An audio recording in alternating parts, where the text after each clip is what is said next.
Hi, good afternoon, everyone, and welcome. My name is Sergio Viana. I'm one of the partners in Xpand IT, and together with me is Gonçalo Mateus, AI and ML engineer from Banco de Portugal. I'll let you present yourself when your time comes. Thank you for being here and for attending our session. If you can, just show me by a show of hands, how many of you are already convinced that AI is powerful and capable of changing everything? Okay, so I'll skip that part.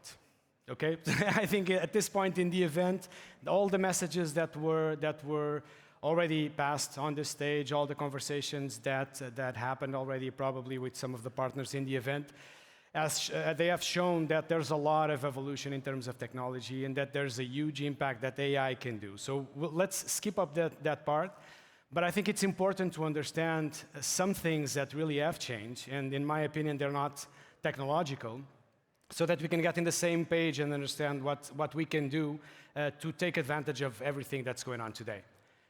There was already a lot that you could do with AI and with this kind of technologies. If you go back 2 years and go to the previous editions of Building the Future, you already had a lot of technologies that you could use to build some of the use cases that are being built by companies today. And of course, that what we see is that there was a huge growth and an exponential growth, growing every day, not only of use cases, but of the power of technology, the pace of change, the level of innovation that is today so fast, but a lot could be done already. Now, I think you would agree with me that this is due to these guys. So I think we can define the current level of adoption of AI in a pre-ChatGPT era versus a post-ChatGPT era. And it's not only, as I said, it's not only a matter of technological adoption or technological power.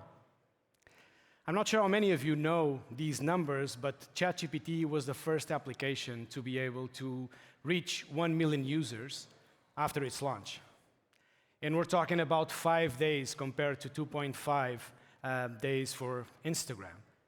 And if you put the bar even higher, and if you go for 100 million users, then you see that ChatGPT was able to reach the 100 million users in 2 months, compared to 9 months for TikTok. So these numbers are pretty impressive, right? So the level of adoption that a technology powered by AI got, in our opinion, really changed the rules. I think Pascal was the one mentioning yesterday, for those of you who were here in the session, we're now used to have AI in our day-to-day lives in some shape or form, right? Either because we are having a conversation, quote unquote, with ChatGPT, or because we are using some kind of intelligent automation already, or because we're using some of the co-pilots that Microsoft has mentioned already in some of the presentations. But it's there and it's present. And with this kind of presence, with this kind of awareness, every one of us has more expectations.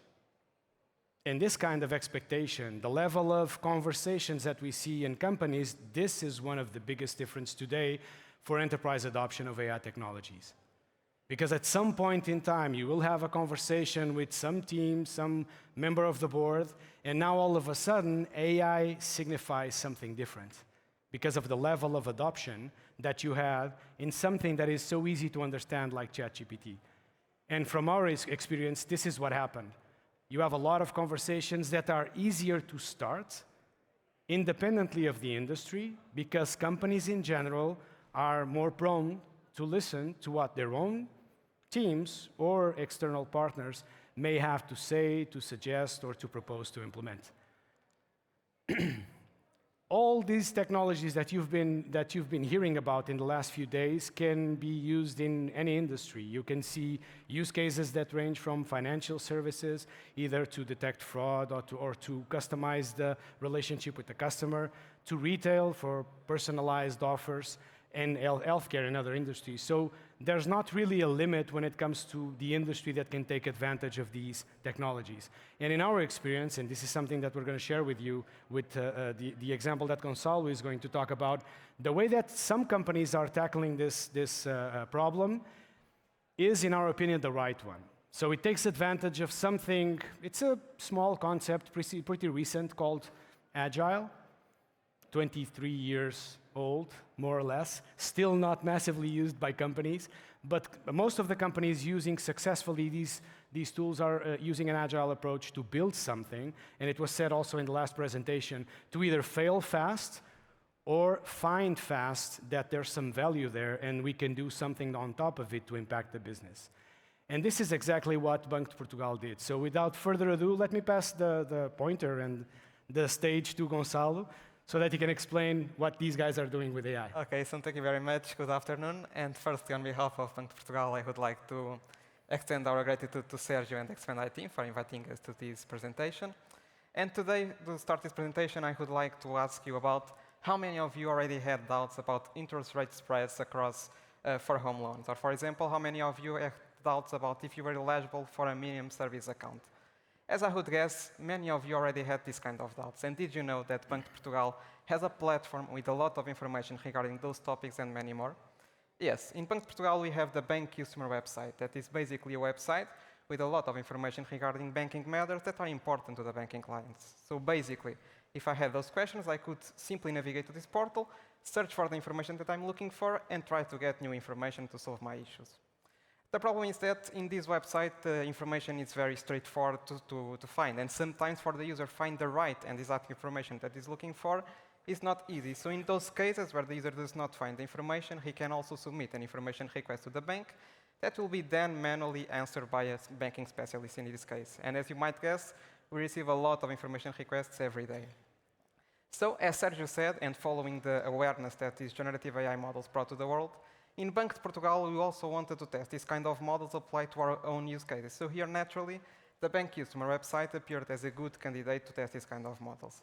So here, the objective was simple. We wanted to create an AI chatbot using Azure components in a way that could provide to the user answers without effort, of course, and in a way to improve the user experience across the website. So the system that we created is a chatbot that allowed to answer the questions like the ones I showed you in the beginning of the presentation, with the particular thing that in each answer the user can see the section or the sections of the Bank customer website that the chatbot selected to answer to the correspondent question. It is in a way to give explainability to the answers and, of course, security in the answers to the user. We also tried to make that the answers were very clear and concise in this case, and to make that this chatbot just uses information that is present on our own knowledge base, avoiding always to give wrong facts to the user. So summing up and reaching the end of this proof of concept work, we think that in the end we achieved a very good prototype of chatbot that allows the user to explore the information in a more interactive and a more effortless way.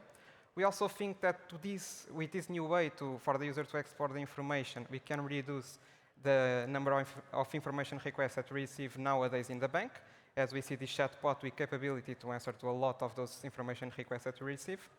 And we also think that this project was very useful for us in the bank to bring knowledge and learning for our team, in a way for us to understand the real potentials, limitations, and capabilities that these generative AI models have, and for us to understand which use cases can really leverage from the use of these models and which use cases cannot really leverage.